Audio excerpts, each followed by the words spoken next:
What's up, and welcome to Nighttime at the Nerd Bar, episode 163. I was like, where are we at? Yes. Yay! Bringing you that Monday energy live, and we're going to be talking a whole bunch of stuff. Let's get into some quick intros, because we have a special guest. Yeah. So going down the line, hello, I'm Carrie Lane. I'm Katie Cullen. And welcome special guest, Morgana. Hi, how's it going? And I am Morgana Ignis. I didn't know if I was actually on the picture or not, but that's just my getting good. I've been here the entire fucking time. Hi, everyone. Yay! Morgana Ignis here. Yes. So happy to have you here. And then for everyone watching live, please feel free to join us in the live chat and have your questions ready. We're going to be talking Don Evil Eye because Morgana's a voice in that. Yeah. And we'll be covering anime news, Go Loser Ranger, and more. So stick around for all of that. So real quick, before we get into it, shout out to live chat. We got Kylie says, can't wait for this to start. Woo! Hello. And says hello.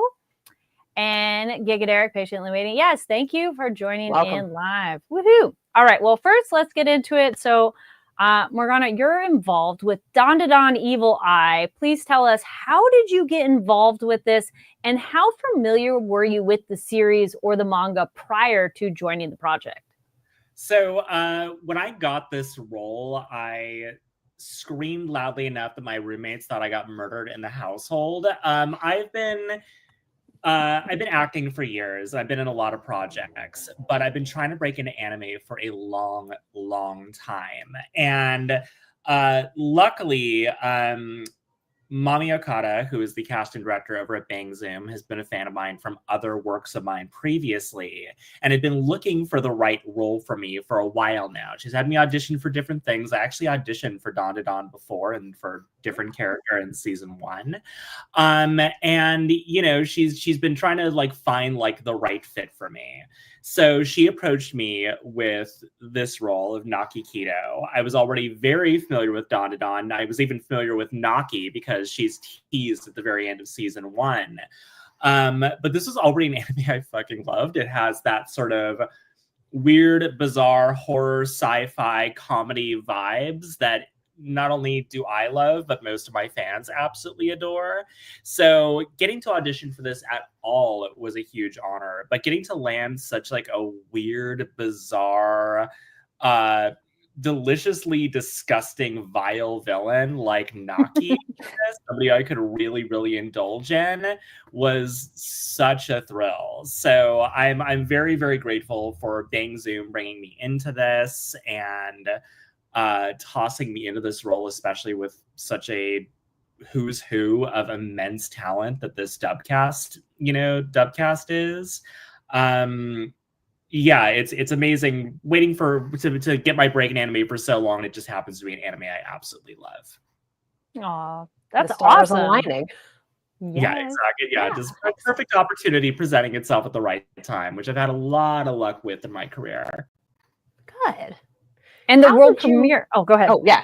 How did you find the voice for Naki?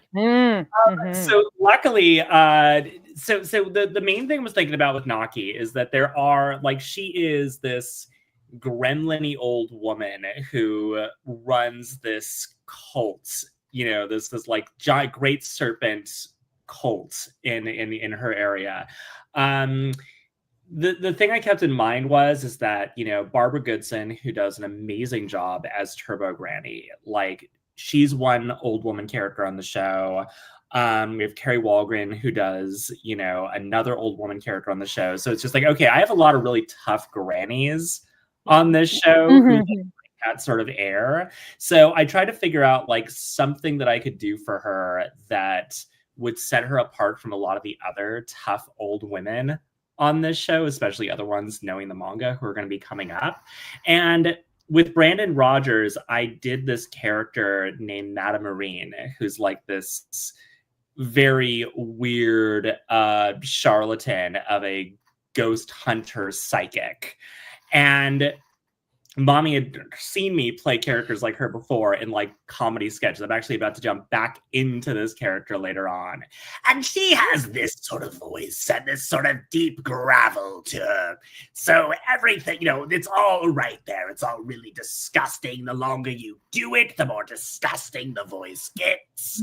I think like the thing that I kept in mind for her is like she looks like eats a pack of cigarettes a day woman who works at a diner, like that sort of thing. I imagine like the sort of woman who has worked at Waffle House for 40 years with nothing but malice. So she doesn't just survive the Waffle House fights; she starts them. Exactly. Yes.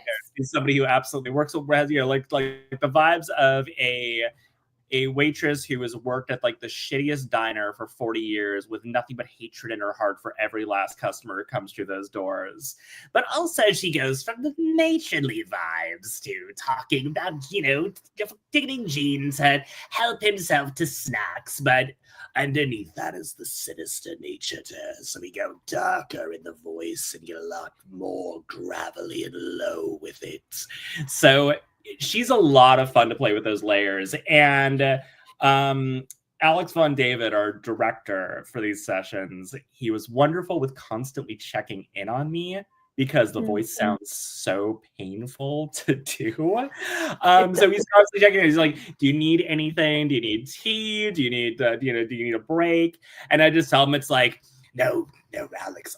Trust me, I don't want to stop. The longer I go, the more disgusting it gets. I want to just keep this going. The longer the session is, the more I don't take a break, the worse it gets in the best of ways. So the marathon session benefits you specifically for that voice, that character. Exactly. It helps to go into those high levels, these sort of levels, but the longer I do it, the more phlegm builds up in the throat and the lower I get. Nice. It's amazing. That is so good. And the world premiere was recently, which we were able to attend, and we got to see your amazing performance. What was it like for you to attend the premiere and watch your performance on screen with a full audience? That was awesome. I have to be honest, it is harder to tell like how I did with a role in animation than it is live action. And I think part of that is in like, live action, I'm changing so many other elements that I'm in control of. Like I'm looking at like, okay, how am I looking physically? How am I moving? This is just my voice. So I know what my voice sounds like. I know that it's coming out of me. So it's this it can be a little weird, especially as you're starting out in voiceover, to hear your voice coming out through another character and buying that is that character's voice. And it's not like, well, why does this animated character have my voice coming out of it? So it was good to see it with an audience and to get that immediate feedback from an audience on how they liked it and to know that it worked and to kind of feel that air. Naki has a very iconic line that everyone was waiting for her appearance, which is her special power move when she's fighting Momo, which is see if I can actually do it for you. Jennifer Lopez Anaconda! And that was one of my favorite lines to do in this. Everyone waited for that line. So when it finally appeared in theaters and got a huge reaction out of everyone, I'm like, okay, good. As long as I did that line right and people liked that, the rest is cake. That's the line I had to absolutely nail. So thankfully people enjoyed it. Good. And everything else is gravy?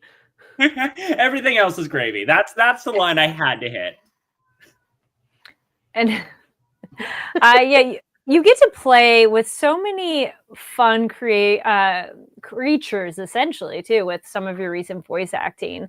And was there anything that surprised you in this particular role? Because going from Hell of a Boss and Sally Mae, and you get these over the top, now it's another one, but a bit different. Was there anything that surprised you? I mean, I think that, the dubbing process in general is, it's still voice acting, but there's so many other technical elements in dubbing, and I'm very new to dubbing. I had a small part in Seven Deadly Sins for like one of their more recent seasons that I dropped into, so I got a little bit of a taste in there. But this is the most amount of dubbing I did. And I think that the surprising thing for me was just learning the technical aspects of nailing dubbing.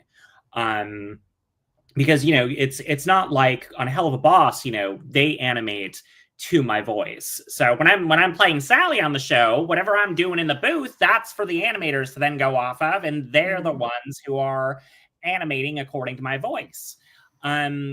For dubbing, it's wildly different because the animation's done. And they've animated to someone else's performance. So I do have to hit to some level, even if my voice is different from the amazing Japanese actress who plays Naki in that version. Even if my voice is different, the energy has to remain the same in order for it to actually stack up properly. So that's an interesting box to work in.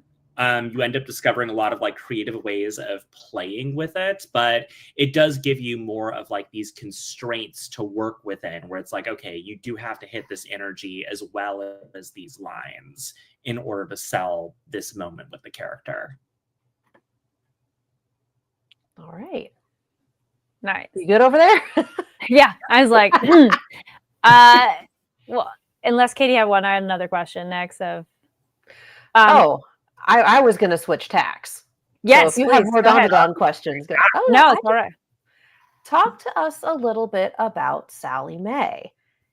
Oh, you're auditioning for the character. Yes. Oh, I absolutely. I am honestly probably why a lot of people are in the chat right now. So, Sally is. I mean, it's safe to say, as adorable and lovable as Naki Kito is, Sally is probably my most beloved character.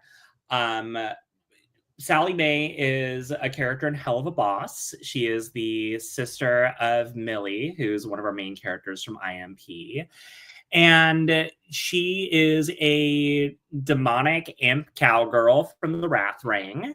And, you know, I got very lucky with this character because while her first appearance was brief, the lines that Vivian Madrano, the creator of the show, gave me to speak as her were so packed with personality and so packed with the sort of energy that immediately tells you who this character is. You know, she's fun, she's confident, she's snarky, she immediately feels like the sort of character you want to be friends with and hang out with. The amount of people who are like, God, I wish I had a sister like that, I wish I had a friend like that, which, you know, a lot of that came off of early conversations with Viv, where these characters almost never pop up for trans people to play. It's very rare that you actually get a trans character who is right off the bat confident, happy in their own skin, and somebody you actually want to hang out with instead of feeling like they're a problem. So the fans ran with this character. And even in her brief appearance, people were like, I know who this character is immediately. I know who Sally Mae is. They got an idea for her personality. And then this fandom ran wild with her, which was amazing because it gave me an incredible fan base. It gave me like incredible fans who understood that like I put a lot of my own energy and a lot of myself into the character. We're very different in a lot of ways. She is a rural cowgirl and, you know, who works on a ranch. So a little bit different from my life. But a lot of my sense of humor and energy and personality and sort of way I carry myself, a lot of that is very similar with Sally's. So it's given me this amazing fandom. And then when we wanted to expand on the character, I was asked by Viv to write the first of the Hell of a Boss shorts. Oh. So we have like the actual episodes of Hell of a Boss, and then we have the Hell of a Shorts, which are sort of offshoot episodes, like not necessarily connected to the main story, but these little additional stories involving our characters. And, you know, she left it up to me to really do whatever I wanted with it. So I wrote a story about Sally Mae visiting Millie this time in the city and her having her first time in the city with her sister. So, you know, I got to explore their relationship more. I got to like take Sally out of her element into Millie's element in Imp City and have them spend a whole day together, like just causing chaos and destruction around Imp City and kind of showing what their dynamic was like before Millie moved away from the Wrath Ring.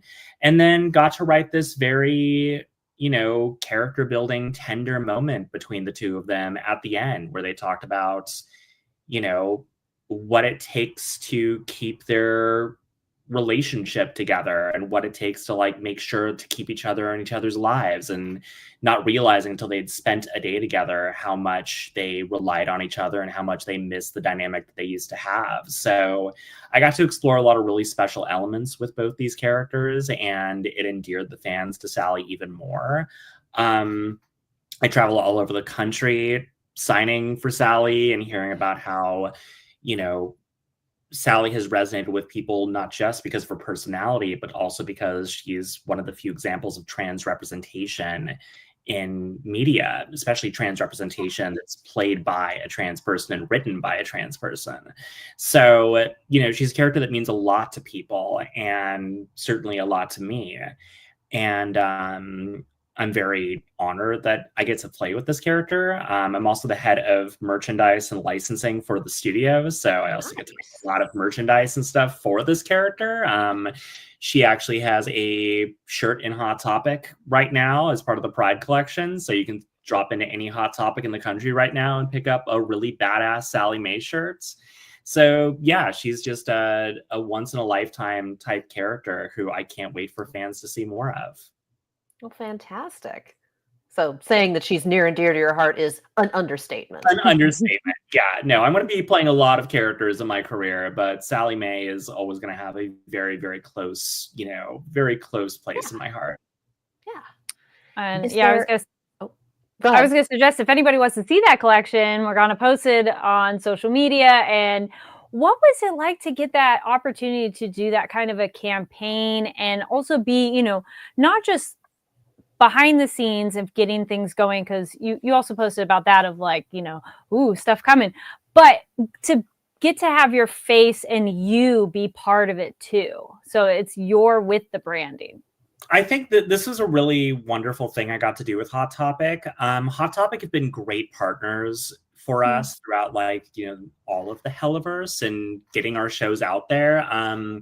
We entered Hot Topic stores, became the #1 highest selling IP in stores, like along with all these, you know, there's a store filled with Marvel and Disney and DC characters and all these huge properties. And our, you know, a show that started out on DeviantArt and then became just like an indie sensation on YouTube ends up becoming like the #1 highest selling IP there. But a big part of that is the fans and how our fans connect with it. So getting to do our first Pride collection and having Hot Topic support on that, it was something that I was very like, okay, we are putting the shirts out there and we're putting this merch out there, but like, how are we promoting it? How are we marketing it? And I chatted with them and I'm like, you know, most of our cast actually do match the orientations and identities of their characters. You know, we're all celebrating Pride Month personally as well. So, you know, the idea came that I approached the marketing department with Hot Topic, where I'm like, look, if you don't have models yet, you don't have anything planned yet, what if you got the VAs to wear their own characters' shirts and be the models for this campaign? And they went for it. And we had an amazing day over there. And then it was me, Brandon Rogers, who's Blitz, Christina V, who's Veronica, and Erica Lindbeck, who's Luna. And we all had shirts in Hot Topic. We all went to Hot Topic headquarters. They have their whole photo studio. And we had the full Hot Topic glam team do us up and give us all the accessories, and we did like a full photo shoot, which for us as a bunch of, you know, former and still currently like Hot Topic alt kids, this is a dream come true for all of us. It's like, holy shit, we're Hot Topic models right now. I asked everyone like what they were listening to in high school and like put it on the Spotify so that everyone could like listen to whatever music they were rocking in high school. But it was an amazing experience, and it's so cool to be on the front of Hot Topic's website, repping our characters and knowing that like it's not just our characters who are giving our fans this representation, but also the people behind it, which really, really means a lot to a lot of people in our fan base. Yeah. Congratulations. That is awesome. Yeah, that is incredible. Thank you. It was so much fun, and we have a lot of other plans with Hot Topic on content and fun sort of marketing things to do throughout the year. So for fans who enjoyed that and enjoyed the debut video Brandon and I did of Blitz breaking into a Hot Topic and bombing it with hell of a merch, we have a lot more planned. Excellent. Yeah, definitely have people keep an eye out for that. You got to write for your character, which is unusual to say the least. Are there any other aspects of her that you'd like to explore that you haven't gotten a chance to yet? Oh, definitely. I think that, we touch on it a little bit in the episode of like how Sally Mae and Millie were before Millie moved from the Wrath Ring. And I would love to eventually like have these flashbacks and go back in their history of what their dynamic was like before Millie joined up with Blitz. I'd love to, explore the Wrath Ring more, because the Wrath Ring is all old school Western vibes. So there's just so much fun sort of like, a Western that takes place in hell stories that can take place in like this sort of environment. So I'd love to explore that more. I'd love to explore flashbacks. I'd love to explore Sally's life in the Wrath Ring a bit more. It's such a rich universe and such a rich sandbox we get to play in that, we could do 1 billion of these shorts and not even touch the main story that we're doing in the show. Yeah, the world building is something else. It is a lot of fun. Was there anything that you wanted to put in the short, or anything that you liked throughout the show that had to be left on the cutting room floor for one reason or another?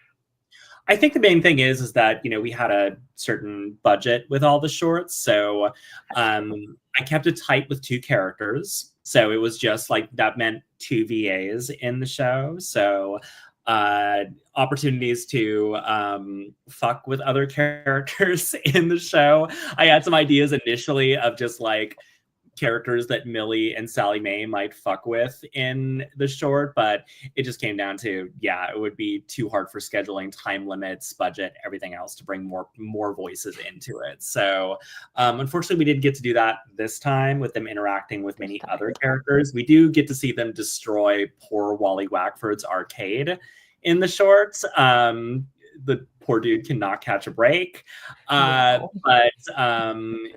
Maybe hopefully in the future, I get an opportunity to write Sally interacting with other members of the Helliverse. All right. Would love to see that. And you've touched upon it a little bit, but is there anything else that fans should be on the lookout for that you have coming up? And what would you like to tell the fans? Yeah, so we actually just announced it the other day. There's a new show coming out on Nebula next month in July. I'm in a show with the wonderful Maggie Mae Fish. She is starring and co-created a show called Amy's Dead End Dream House, which is a kind of Pee-wee's Playhouse, Sesame Street-esque kids show meant for adults, which, while Sesame Street teaches you lessons about childhood, this is a show that goes over lessons you need to learn in adulthood. So nice. I voice the character in that one. I voice a puppet named Quack the Snake, and who's one of her roommates, and helps Amy through her various struggles of being a 20-something-year-old trying to navigate adulthood. Nice. All right. And that's on Nebula, you said? That is on Nebula. So be sure to check out my socials. I posted the trailer yesterday. And yeah, be sure to subscribe to Nebula. I have a film on Nebula as well with Abigail Thorne called Dracula's Ex-Girlfriend that I star in. So this will be my second project with Nebula. Excellent. All right. And then as y'all can see the handle over there, go follow. And any other final message for your fans? Yeah, I'd say just follow me on social media. I have a lot of fun projects coming out this month, and happy fucking Pride Month. Happy fucking Pride Yes, month. happy Pride. We got the flag. We gotta. Happy Brick Appreciation Month. Yeah. Well, thank you so much for joining us. I was looking over the chat. Anything else? We get a couple more comments from Kaylee. Sorry if it's Kylie or Kaylee. Looks like Kylie. Kylie says Dracula's Ex-Girlfriend is so good, and also happy Pride, and I love you so much, Morgana. Aw, thank you for sharing. Thank you so much. Awesome. Well, thank you guys so much for having me. Thank you for coming on. You've been a delight to talk to. Thank you. Have a great one. You too. Thanks. Bye, everyone. Bye. Oh, she's excellent. Yay, that was so fun. And then the movie, like, I've seen, I normally watch the sub version, so it was so fun to watch the dub to get to see, what it's like. And yeah, Morgana's performance, that character, I love the description. I was like, yes, like how you describe this character.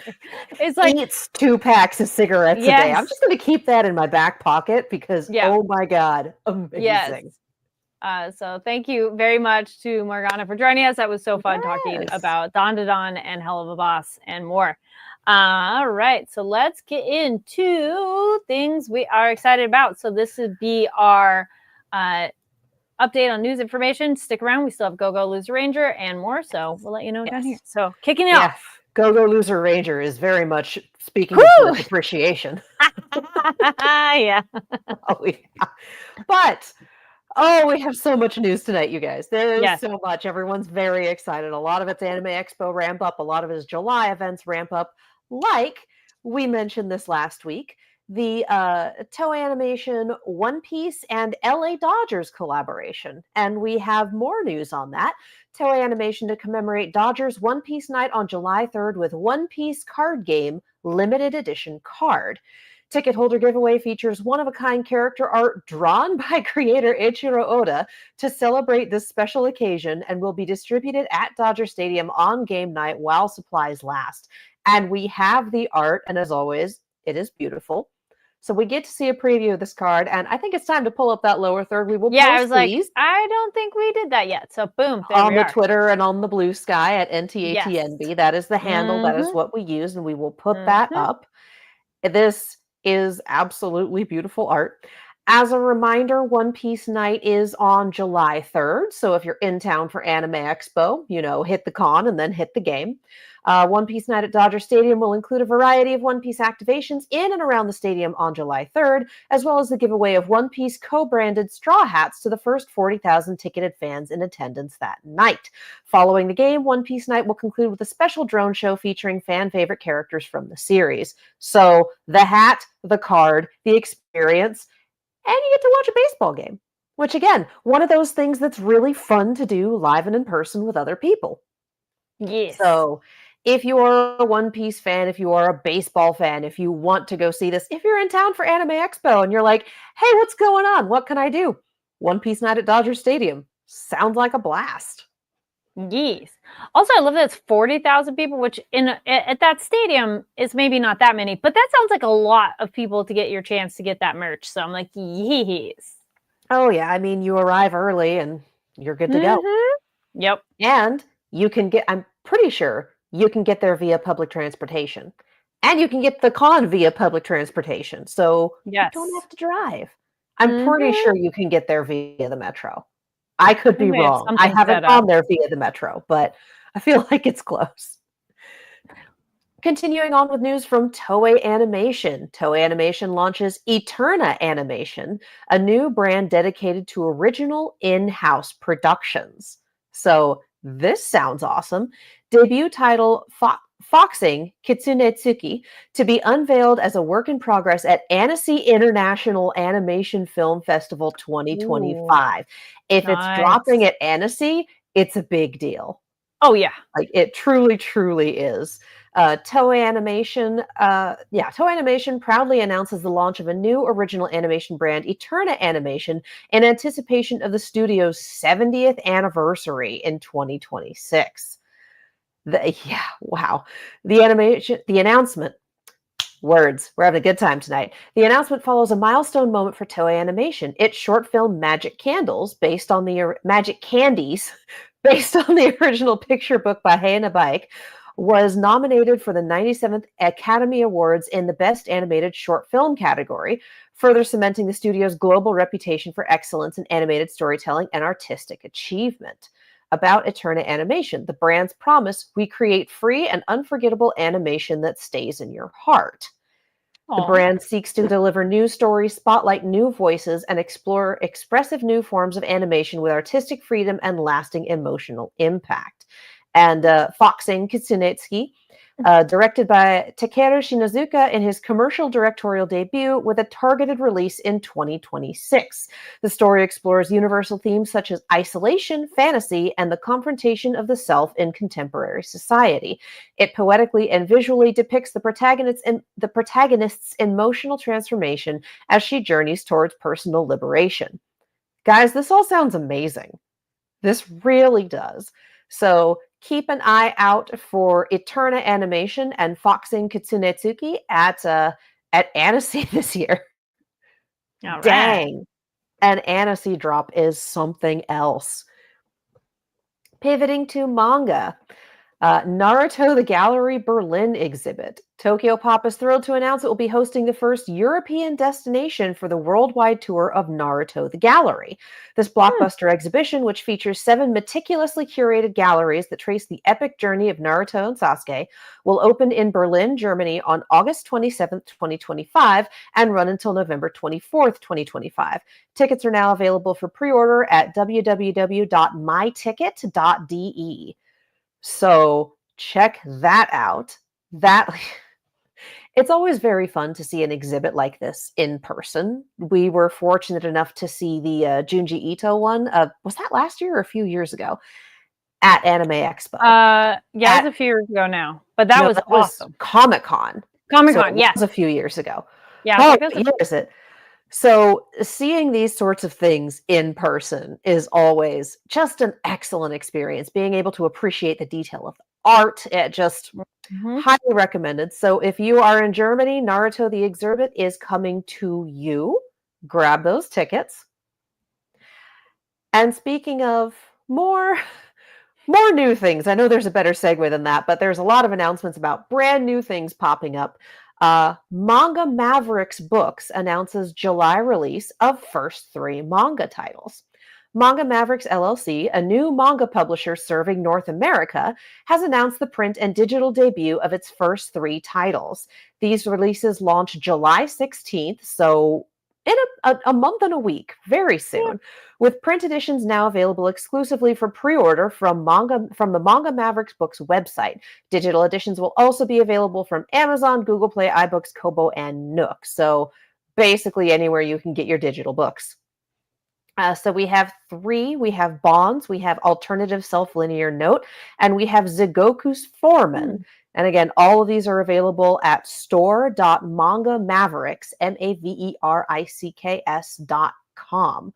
So it's nice to have a new manga distributor. It's been a hot minute since we've had a new one in America. So if any of that sounds interesting, check it out. There's so much press stuff, you guys. Continuing on. Let me find the thing. There it is. There it is. Pivoting to Crunchyroll.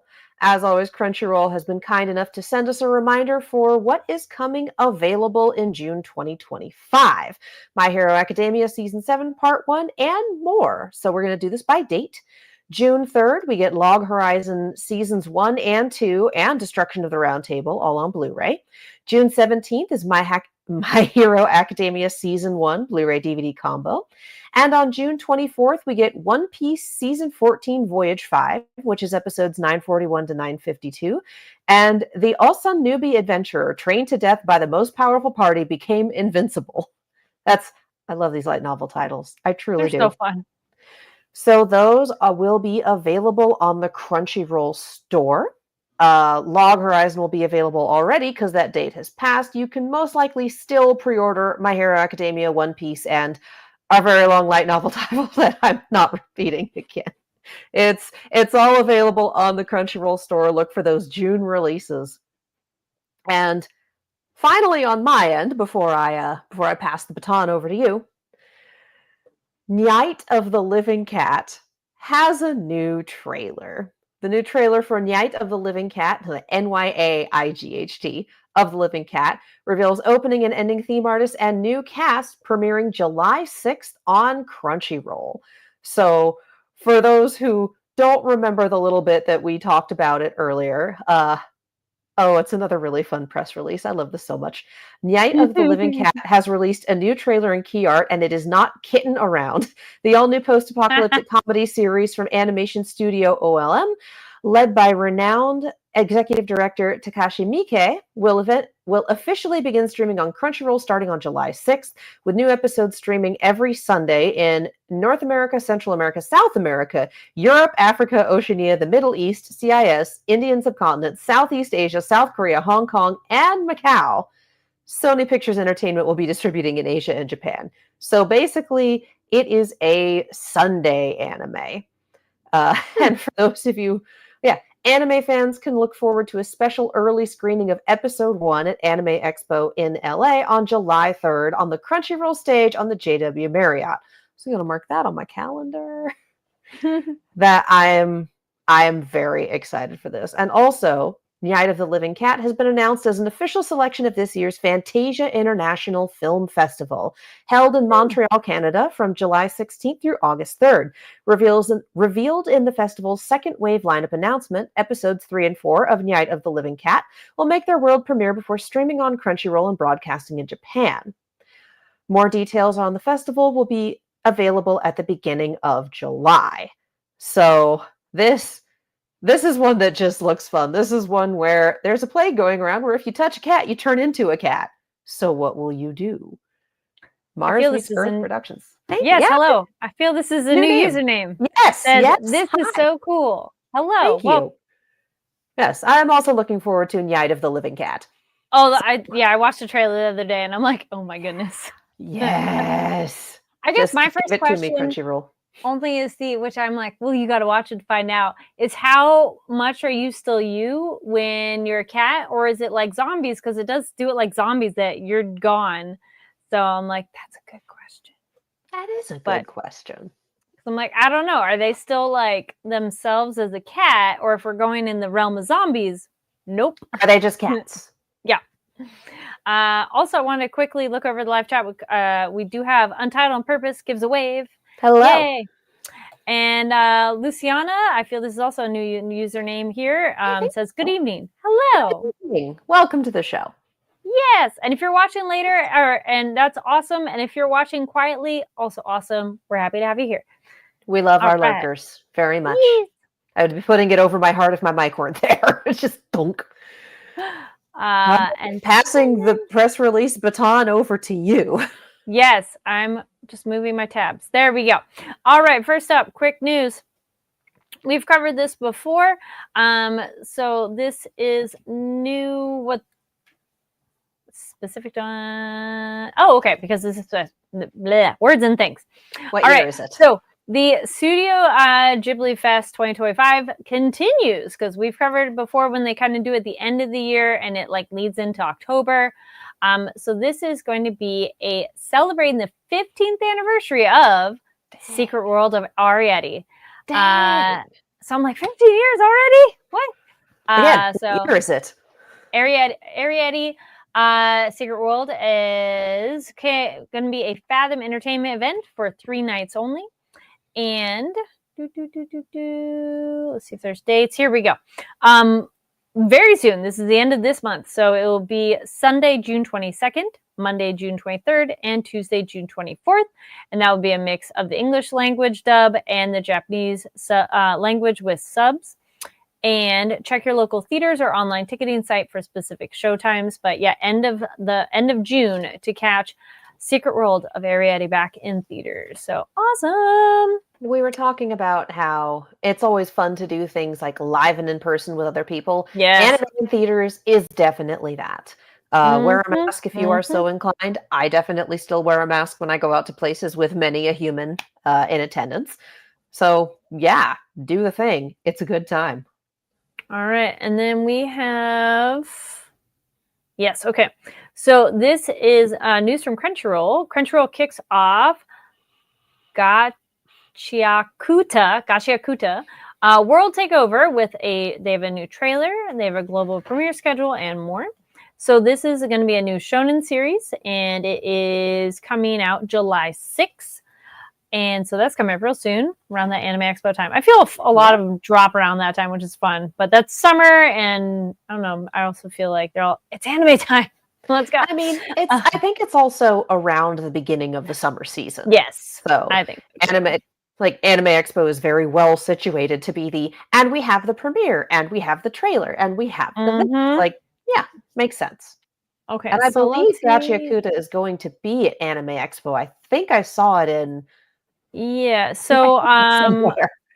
So fans can view the new key visuals, premiere schedule, new concept video and visuals, as well as explore activations and graffiti site. Okay, United States will be at Anime Expo. Scrolling down, there it is. Yes. July 4th at 10 a.m. Anime Expo.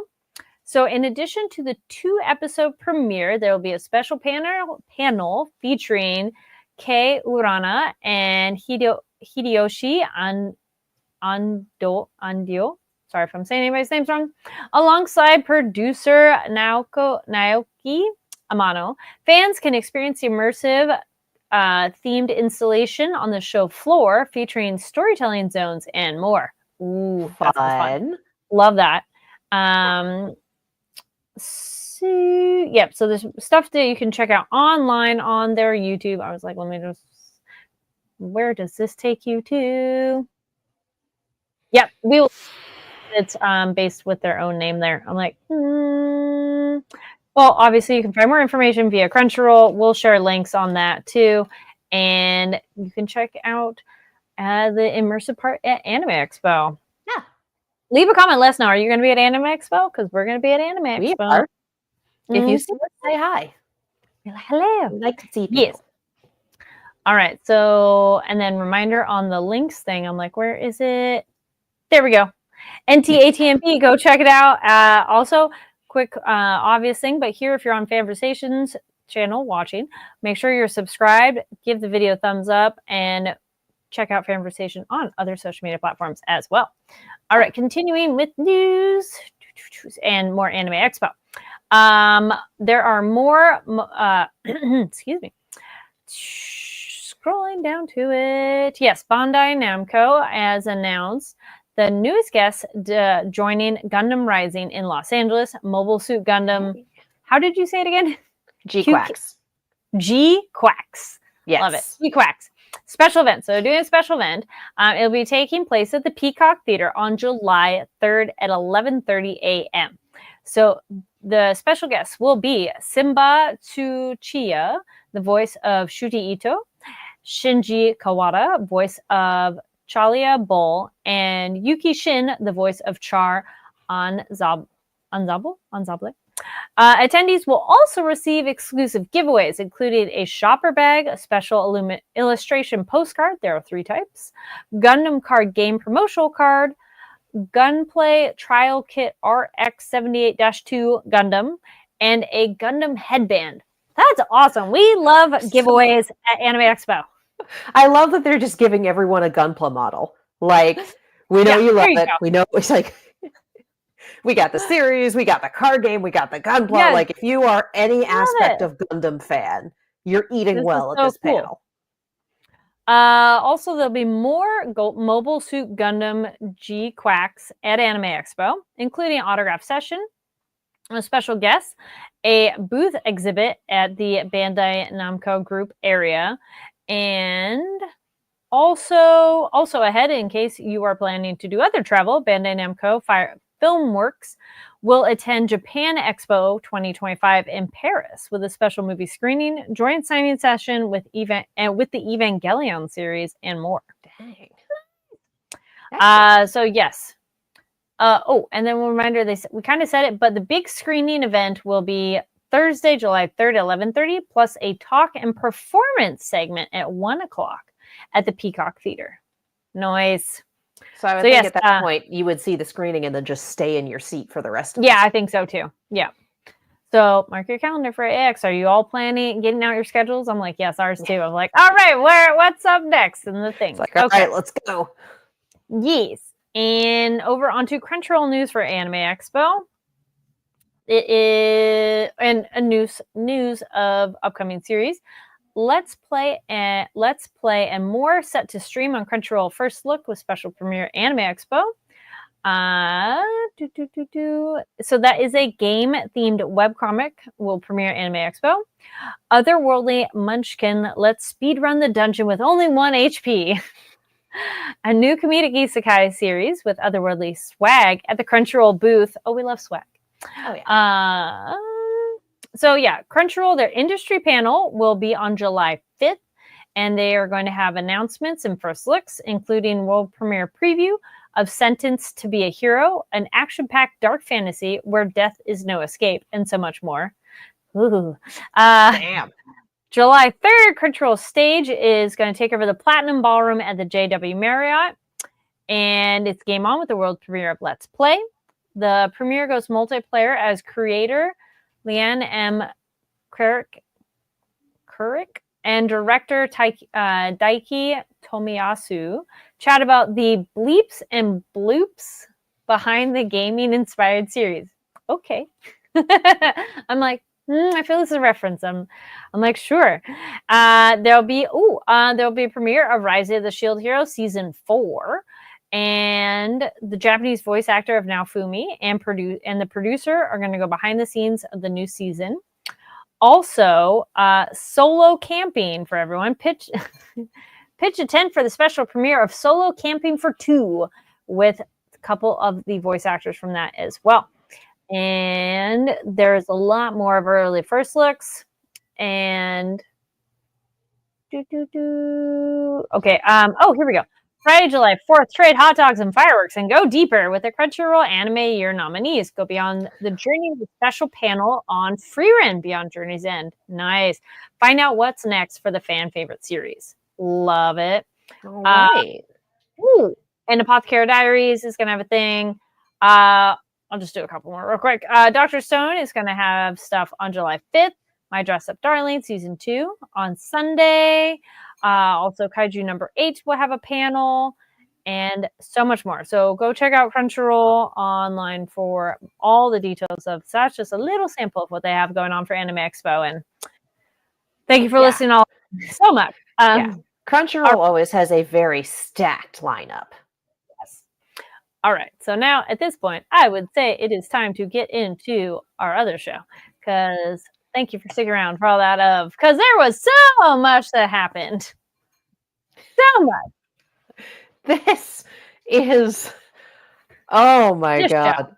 This show. This is starting to feel, I don't know if I can say it feels like Endgame, but there is a hell of a lot happening and a lot of reveals and just I don't know how long the manga is or at what point we're at in the manga, if it's still ongoing, if it's concluded. I have absolutely no idea.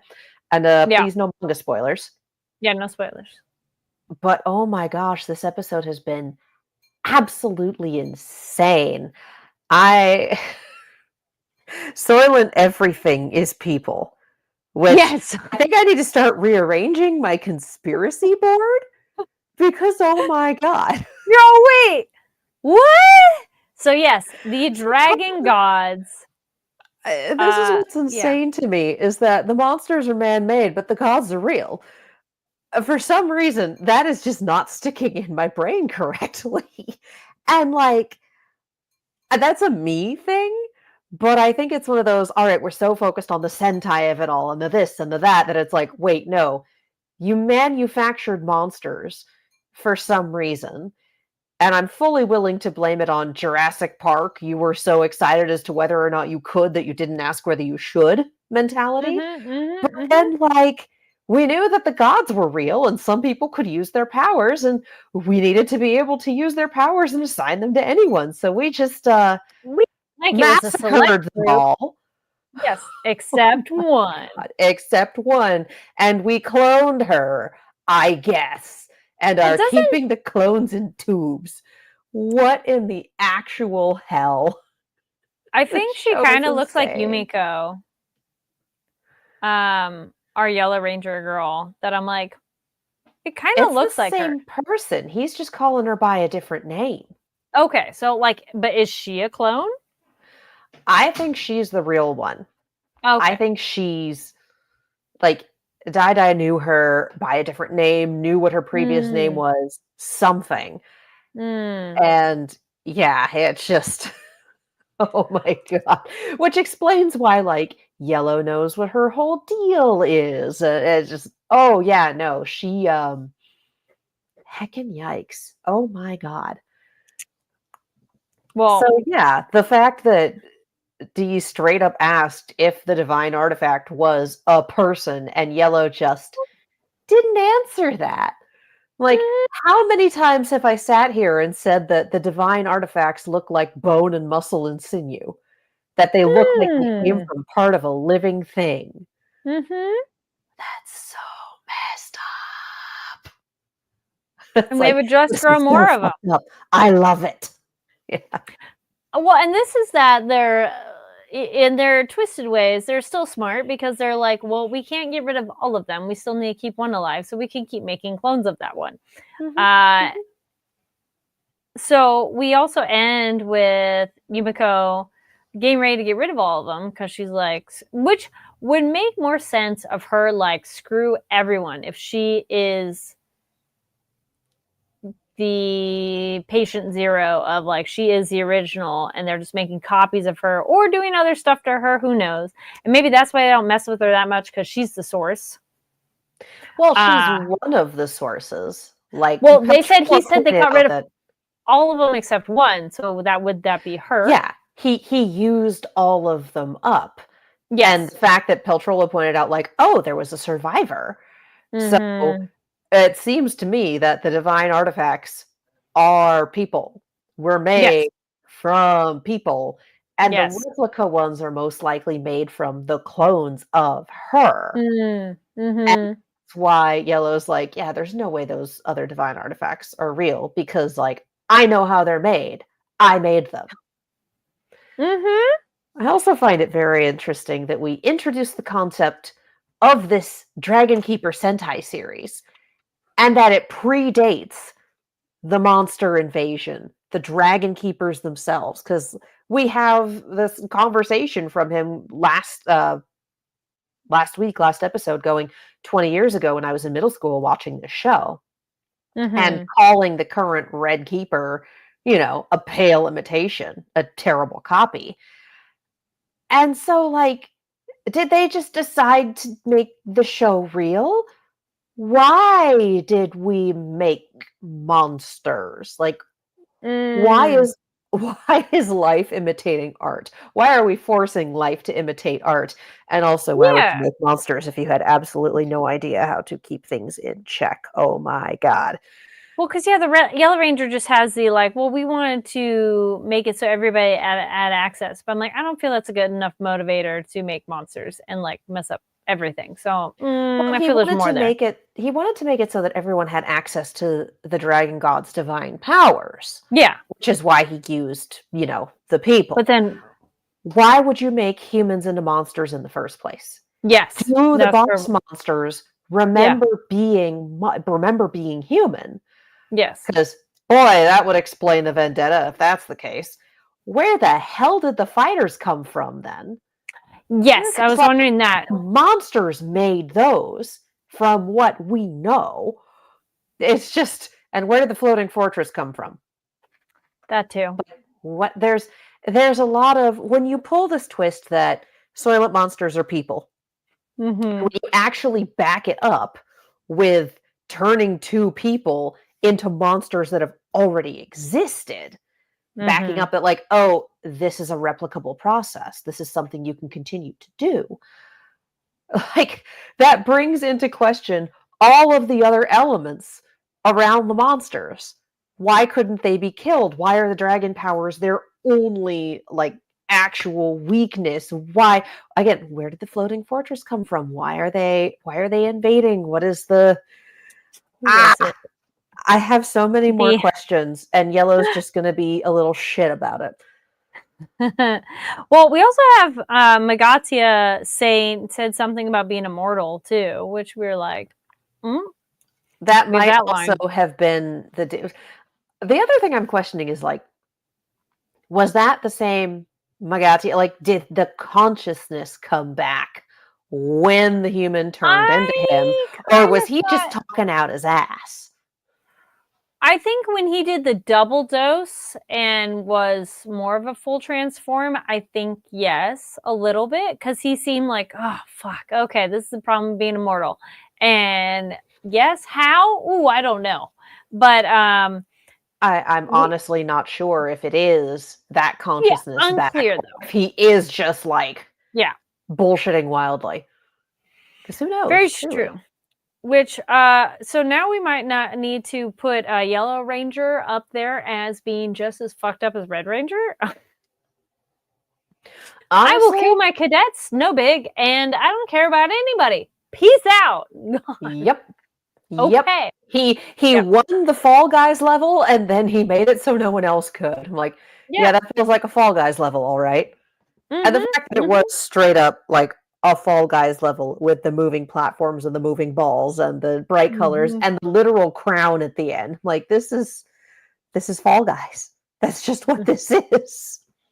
Which was also just hysterical to me, truly. Yeah.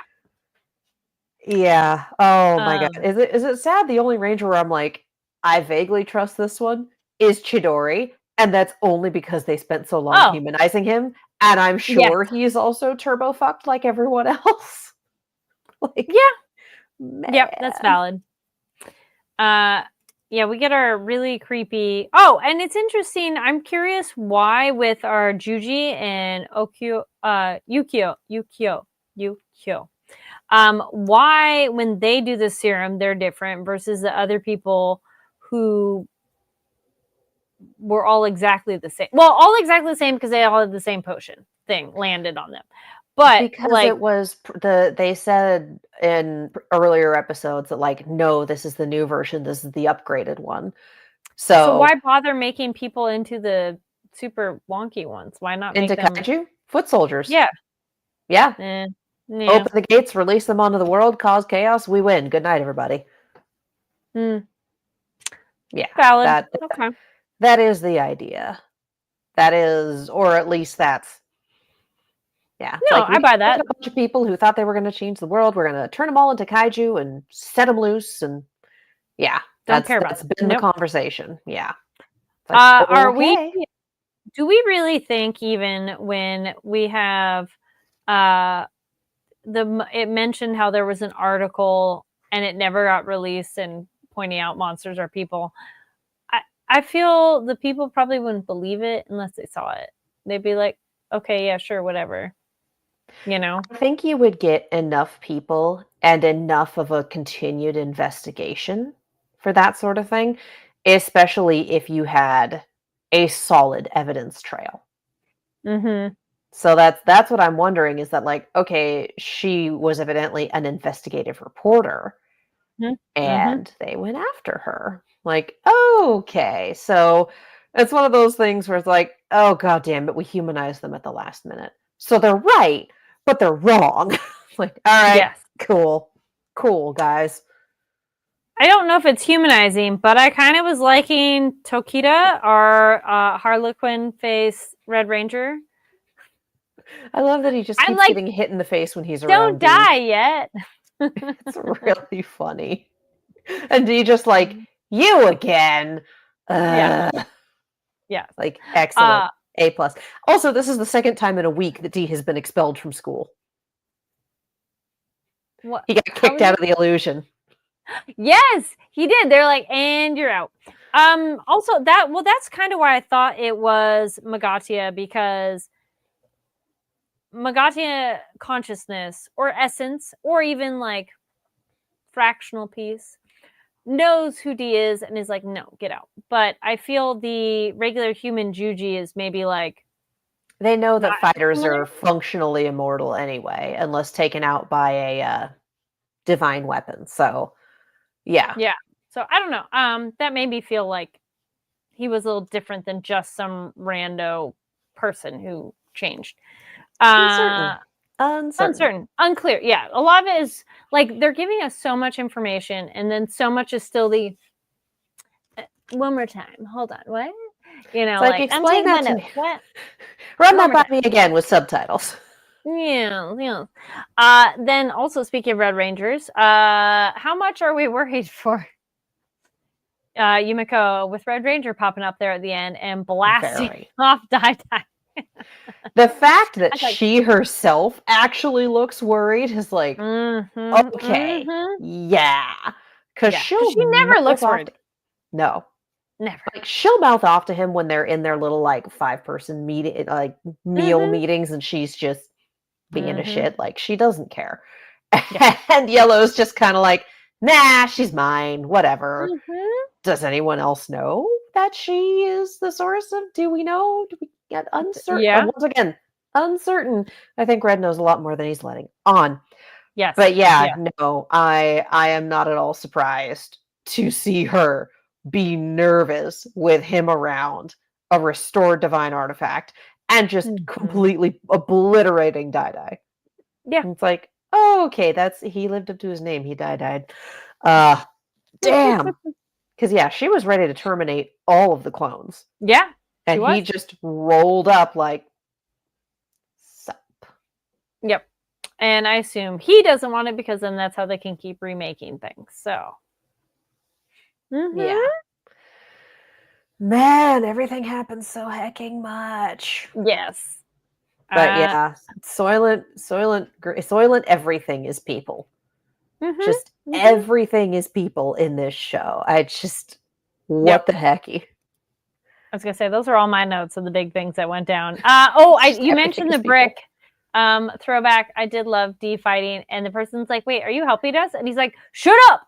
I'm like, "No, you didn't see that." Just pulling down the architecture to take out the kaiju, and then just hitting the dude in the face with a brick, hitting the kaiju in the eye with the brick. I'm loving the brick. I truly am. I like D's like, I'm bored. I need to do something, and like, okay, I'm going to fight them, and I don't like my options. I did like that he. I agree. I don't think he likes being told what to do. No. So Yakushi, who's all ahead of everything, him going, these are your only two options. D's like, I'm flipping the table. No. Just like, nah, forget that noise. Like, I'm just going to fight everyone. Like, he's such an idiot. But I love it. Like, I do too. I'm like, out two separate plot points. And also, he's dumb. He's just dumb as hell. Yeah. We love him for it. We truly do. Yes. Because all things considered, I don't feel his intentions are as pure evil. Like, in the scale, the barometer of evilness within this world, he's pretty mild. Like, there's not... His ill intent is to be annoying, all things considered. Like, oh, it's your special day. I'm going to ruin it. Like, that's kind of it. It's like, the other people are like, we're going to murder people. And it's like, what do you consider to be a victory? I just want to know so I can fuck it up for you. Yeah. It's like, let me just upend all of your everything. I know it's an important day for you, and that's why I want to ruin it. Like, he's just kind of a dick, but mildly. Like, and I think that's what keeps him relatable and funny. I think if he was actually more on the evil side, it would be harder to kind of get behind him.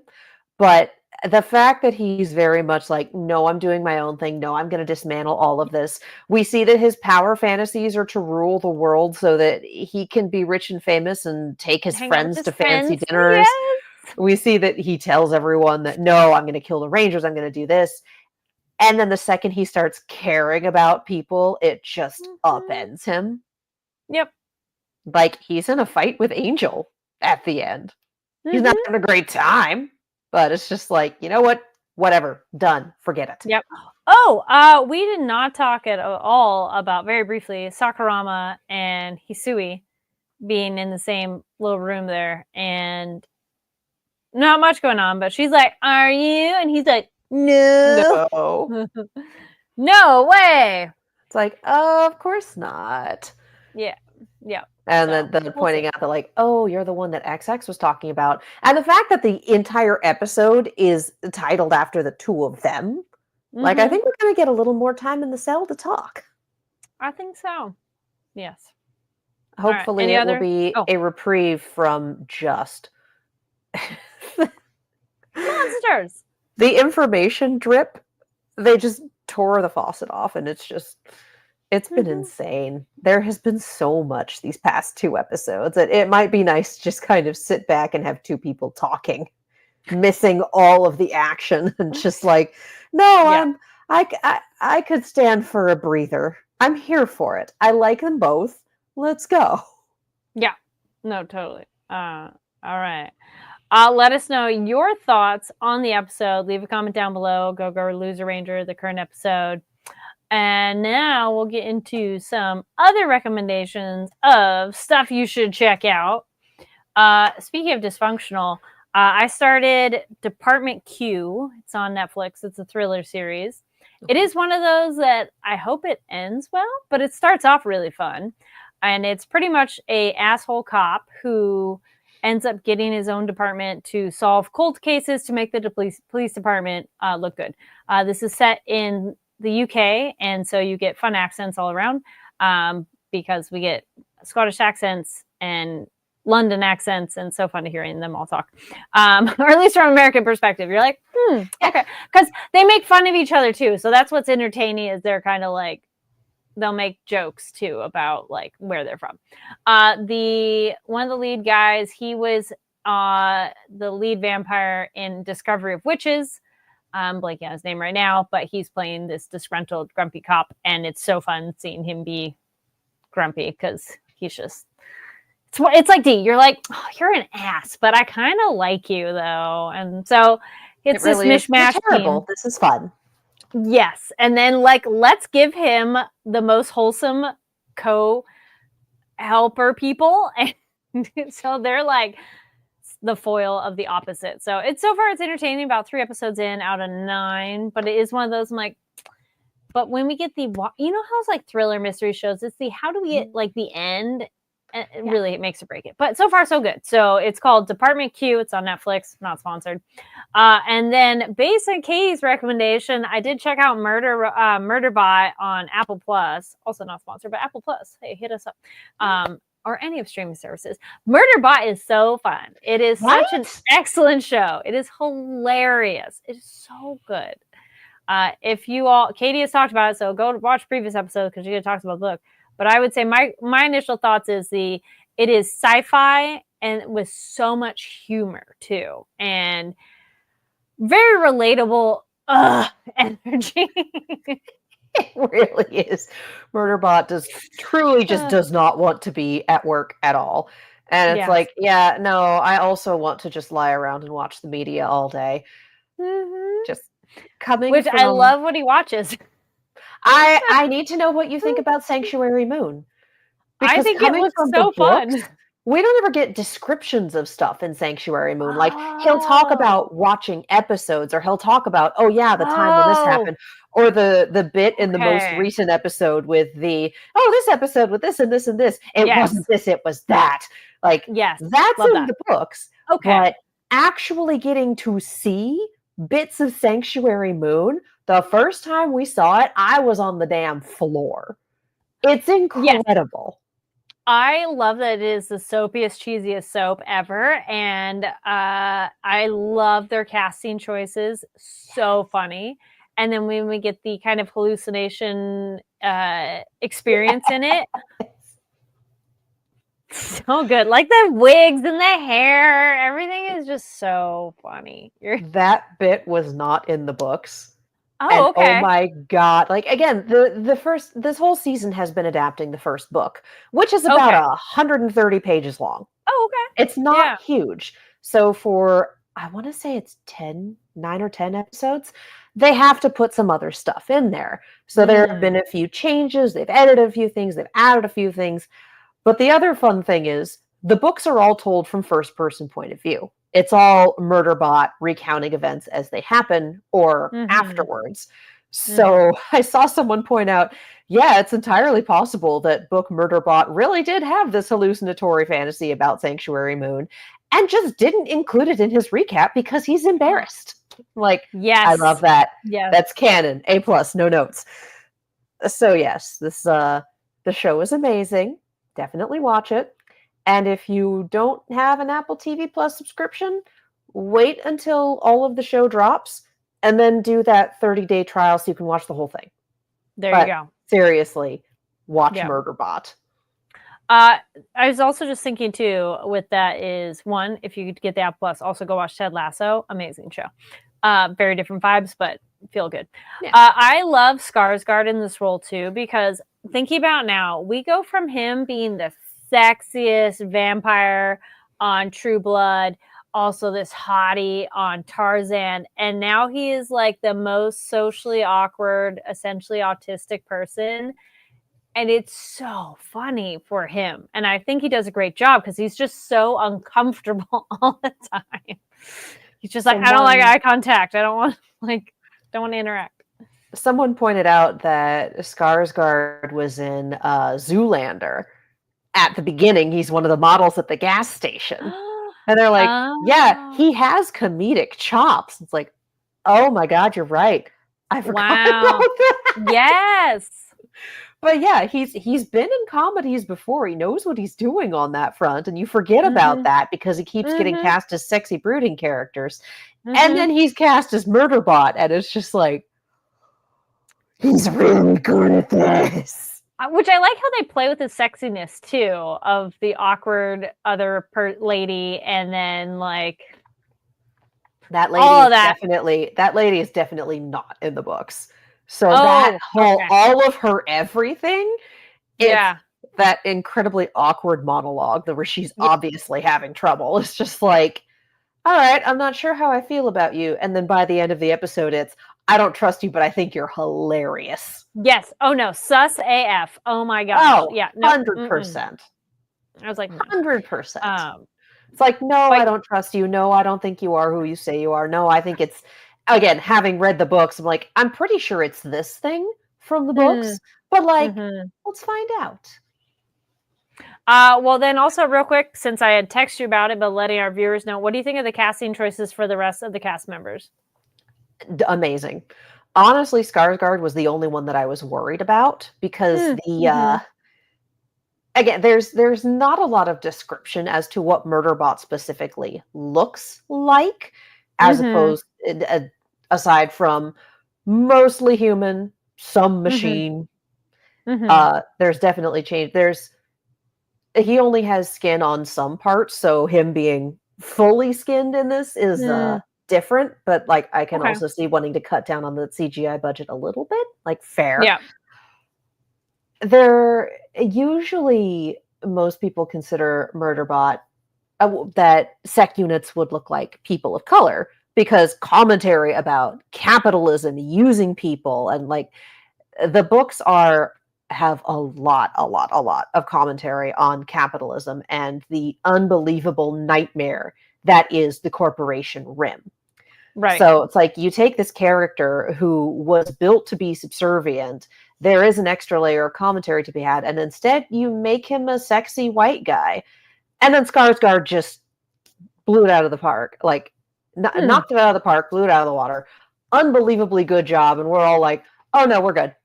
We're good. We were worried. We were worried for many reasons. We are no longer worried. And then everyone's casting has just been phenomenal. They have been so funny and so spot on with their characters. Just A+, no notes. All right. Yeah. Yeah, I'd say those were my 2 recommendations of new things. Oh, and I watched Black Bag. Good movie. If you like that and you want to continue with, I think it's Michael Fassbender. Yeah, The Agency, which I've talked about before. If you'd like to continue on that spy vibe. What about you, Katie? What about watch, books, games, whatever? Oh, I haven't done anything new. Yeah, life has been really busy, but not in ways that allow for consumption of media. So I have really not done much new aside from continue to fall down the Lorcana hole and watch stuff on YouTube. We're getting into Super Eye Patch Wolf's backlog because I've seen a few of his videos, but not many. So it's like, yeah, let's put on the 2-hour video about wrestling. I know nothing about wrestling. Let's watch this. Like, oh, I've learned things now. I will remember these later. But yeah, Super Eye Patch Wolf, very, very fun videos, especially about Riverdale. Seems like Riverdale's a gold mine for anyone. But yeah, that's, again, there has not been a lot of super new media consumption because life is busy. It does. That's fair. Yeah. Well, thank you everybody for tuning in to this episode of Nighttime at the Nerd Bar. Yeah. If you watch silently from the shadows, thank you for being here. And if you joined the chat, also thank you for participating. And again, thank you to our guest, Morgana. It was great to talk about roles and voice acting and more.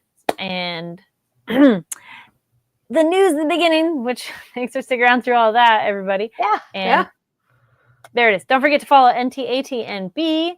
Katie, where can people find you online? You can follow me all over the social medias as well as on YouTube and Twitch at Kiaxet. That is Kiaxet.